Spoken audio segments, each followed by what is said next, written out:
Halo, kembali lagi bersama dengan saya Iwan ya. Saat ini kita akan belajar lagi tentang Alkitab. Menjelaskan ayat. Matius 28 ayat yang ke-19 berkata, karena itu pergilah, jadikanlah semua bangsa muridku, dan baptislah mereka dalam nama Bapa dan Anak dan Roh Kudus. Ayat 20, dan ajarlah mereka melakukan segala sesuatu yang telah kuperintahkan kepadamu. Dan ketahuilah, aku menyertai kamu senantiasa sampai kepada akhir zaman.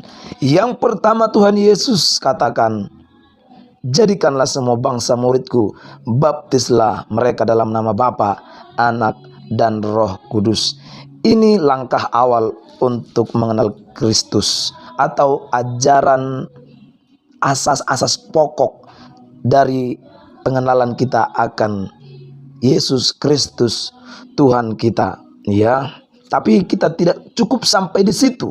Sebagai orang Kristen yang rindu masuk surga, yang rindu menyatu dengan Tuhan, kita perlu melakukan ayat 20 setelah melakukan ayat yang ke-19 tadi. Apa itu ayat 20?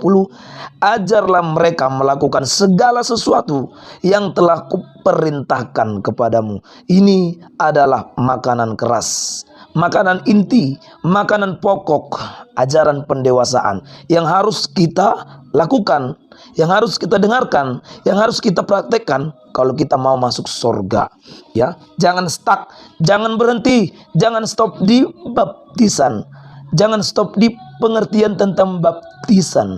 Baptisan ini katanya tadi adalah asas-asas dasar dari pengenalan kita akan Tuhan kita Yesus Kristus ya. Kalau dalam Ibrani 6 ayat yang pertama, ini ada lagi yang sederajat dengan baptisan, yang masih asas-asas dasar kekristenan.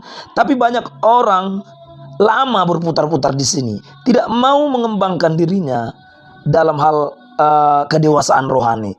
Ibrani 6 ayat yang pertama, sebab itu marilah kita tinggalkan asas-asas pertama dari ajaran tentang Kristus dan beralih kepada perkembangannya yang penuh. Janganlah kita meletakkan lagi dasar pertobatan dari perbuatan-perbuatan yang sia-sia dan dasar kepercayaan kepada Allah. Ayat 2 Ibrani pasal yang ke-6, yaitu ajaran tentang pelbagai pembaptisan. Nah, ternyata ajaran pembaptisan ini harus, tapi ini masih asas-asas dasar. Dan ada lagi yang setara dengan pembaptisan, asas-asas dasar, yaitu penumpangan tangan. Nah, sampai sekarang banyak orang Kristen yang sudah ditumpang tangani lagi, ditumpang tangani lagi, dan rindu ke gereja lainnya mengembara untuk menerima urapan tumpang tangan lagi. Ya nggak salah sih kalau kita lagi lemah ya, kita perlu datang kepada hamba Tuhan untuk didoakan, ditumpang tangani. Tapi tidak melulu, tidak terus menerus. Kita harus meninggalkan, ini ada ayatnya, kita tinggalkan asas-asas yang pertama itu, beralih kepada perkembangannya yang penuh. Nah, ayat 2 tadi yaitu ajaran tentang pelbagai pembaptisan. Inilah asas-asas dasar itu, penumpangan tangan, kebangkitan orang-orang mati, ini karunia-karunia Roh Kudus ya, dan hukuman kekal. Ya, baptisan, penumpangan tangan atau didoakan, dan karunia-karunia Roh Kudus itu harus, dan itu harus kita miliki, itu harus kita lewati, itu harus kita alami. Tapi jangan berputar-putar di situ. Bukan itu sebenarnya yang inti. Yang intinya itu adalah makanan pokok, makanan inti ya. Dijelaskan di atasnya, di atas Ibrani 6 ayat pertama ini kan ada ayat di atasnya. Ibrani 5 ayat yang ke-13. Orang yang berputar-putar di asas-asas dasar itu disebut juga dengan kanak-kanak, bayi rohani yang tidak mengerti tentang ajaran kebenaran. Tapi orang yang mau mengarahkan dirinya kepada perkembangan yang penuh di dalam iman, di dalam kedewasaan rohani, itu adalah orang-orang dewasa secara rohani. Ibrani 5 ayat yang ke-13. Sebab barang siapa masih memerlukan susu, ia tidak memahami ajaran tentang kebenaran. Nah, lalu kan, sebab ia adalah anak kecil. Anak kecil.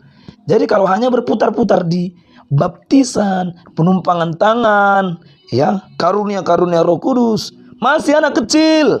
Bukan berarti itu tidak penting, bukan berarti itu kita tolak, itu harus. Tapi kita harus beralih kepada perkembangan yang penuh.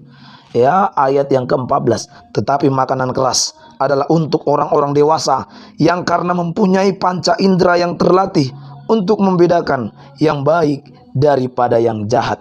Makanan keras inilah yang dimaksud dengan Matius 28 ayat 20 tadi.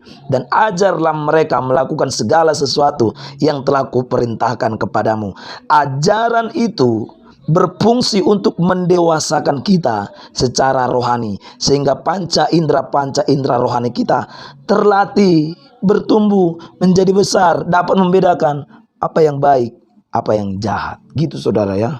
Jadi jangan berputar-putar di asas-asas yang dasar. Kita harus berjuang untuk menerima makanan keras itu, untuk menghidupi makanan yang keras itu, supaya kita menjadi manusia rohani yang dewasa juga secara roh. 1 Korintus 13 ayat yang pertama. Sekalipun aku dapat berkata-kata dengan semua bahasa manusia dan bahasa malaikat, tetapi jika aku tidak mempunyai kasih, aku sama dengan gong yang berkumandang dan canang yang bergemerincing. Sekalipun aku mempunyai karunia, ini karunia tadi kan masih asas awal, asas-asas dasar. Ya, sekalipun aku mempunyai karunia untuk bernubuat dan aku mengetahui segala rahasia dan memiliki seluruh pengetahuan, dan sekalipun aku memiliki iman yang sempurna untuk memindahkan gunung, tapi jika aku tidak mempunyai kasih, aku sama sekali tidak berguna. Dan sekalipun aku membagi-bagikan segala sesuatu yang ada padaku, bahkan menyerahkan tubuhku untuk dibakar, tetapi jika aku tidak mempunyai kasih, sedikit pun tidak ada faedahnya bagiku. Nah, apa itu kasih? Kasih itulah yang di Matius 28 ayat 20 tadi. Ajarlah mereka melakukan segala sesuatu yang telah kuperintahkan kepadamu. Di dalam Ibrani 5 ayat 14. Inilah makanan keras itu, makanan untuk orang-orang dewasa, bukan makanan susu lagi. Sebab kalau kita masih makan makanan susu, ia adalah anak kecil yang tidak mengerti tentang kebenaran. Jadi sekalipun kita berkarunia, tapi kalau tidak mempunyai kasih, sama sekali tidak ada faedahnya bagiku, kata kitab 1 Korintus 13. Dan kasih itu adalah makanan keras untuk orang-orang dewasa. Dijelaskan apa itu kasih. Kasih itu sabar. Jadi kita harus melatih diri kita juga dengan ajaran tentang kesabaran. Jadi sekalipun kita berkarunia, kita dikenal dengan karakter kita yang baik. Ya, kasih itu sabar, kasih itu murah hati. Untuk apa? Sudah dibaptis tapi pelit. Nah kan, untuk apa sudah melakukan deklamasi atau deklarasi tentang pertobatan, baptisan, didoakan, ditumpang tangani, ya, punya karunia hebat, bisa membangkitkan orang mati, tapi pelit. Untuk apa? Tidak ada gunanya, saudara. Jadi hati kita perlu dilatih dengan ajaran tentang makanan rohani yang mendewasakan ini. Kasih itu sabar, kasih itu murah hati. Ia tidak cemburu, ia tidak memegahkan diri, dan tidak sombong. Nah, jadi kita diajar ini untuk tidak sombong. Untuk apa? Kita sudah dibaptis tapi masih tetap sombong, ya kan? Ayat 5, ia tidak melakukan yang tidak sopan dan tidak mencari keuntungan diri sendiri. Ia tidak pemarah. Banyak masih kita yang pemarah. Untuk apa? Kita Kristen, sudah dibaptis, sudah berbahasa roh, tapi masih pemarah. Jadi ajaran makanan keras, makanan rohani yang mendewasakan ini akan melatih karakter kita sampai serupa dengan karakter Kristus. Ia tidak pemarah dan tidak menyimpan kesalahan orang lain. Ini akar pahit. Berapa banyak kita masih melihat orang masih menyimpan dendam kepada bapaknya, kepada mamanya, kepada teman-temannya, padahal dia sudah dibaptis. Ini perlu dikorek ini dengan ajaran keras, dengan makanan rohani yang keras yang mendewasakan, supaya jangan sia-sia. Ia sudah dibaptis, ia sudah penuh dengan Roh Kudus, sudah memiliki karunia-karunia Roh Kudus, tapi masih menyimpan akar pahit. Nggak boleh, saudara. Nah, inilah gunanya ajaran makanan keras itu, untuk membongkar semua sifat-sifat buruk kita, supaya diganti dengan sifat-sifat Kristus, supaya kita serupa dan segambar dengan Tuhan. Ayat 6, ia tidak bersukacita karena ketidakadilan, tetapi ia bersukacita karena kebenaran. Ia menutupi segala sesuatu, percaya segala sesuatu, sabar menanggung segala sesuatu. Ayat 11 dikatakan, ketika aku kanak-kanak, aku berkata-kata seperti kanak-kanak, aku merasa seperti kanak-kanak. Jadi diibaratkan seperti kanak-kanak.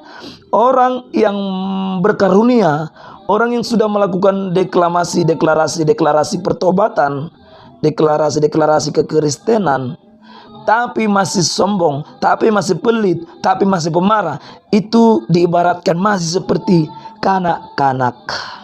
Ya, dia berkata-kata seperti kanak-kanak, dia merasa seperti kanak-kanak, dia berpikir secara kanak-kanak. Tetapi sekarang sesudah aku menjadi dewasa, aku meninggalkan sifat kanak-kanak itu. Demikianlah tinggal ketiga hal ini, yaitu iman, pengharapan, dan kasih. Dan yang paling besar diantaranya ialah kasih. Karena kasih sudah kita jabarkan tadi. Kasih itu ibarat makanan keras yang membongkar karakter-karakter buruk kita dan diganti dengan karakter-karakter yang baik. Sifat-sifat Kristus biar tinggal di dalam diri kita. Jadi saudara, jangan berputar-putar di asas-asas dasar kekristenan. Nanti kita tidak mengerti tentang ajaran kebenaran. Kita harus memacu diri kita untuk diajar melakukan makanan keras yang mendewasakan itu. Oke. Miliki semua karunia-karunia daripada Roh Kudus. Lakukan semua deklamasi tentang pertobatan, tentang asas-asas dasar kekristenan. Tapi pacu diri kita untuk menjadi dewasa secara rohani dengan makanan keras.